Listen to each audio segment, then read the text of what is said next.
how to set swipe left or swipe right to delete or bin text messages on Samsung Galaxy S26, S26 Plus or Ultra. First, open up your text messages from the home screen.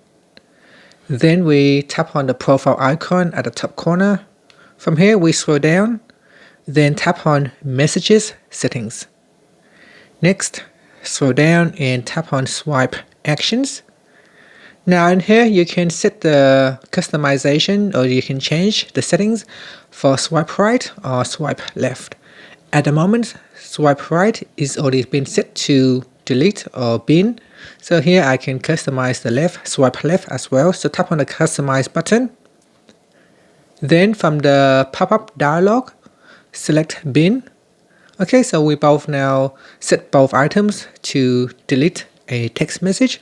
So now we tap back, and then in the conversation list, if you swipe left or you swipe right, it will delete your text messages. Here's a move chat to the bin. Tap on move to the bin to confirm. And that's it. Thank you for watching this video.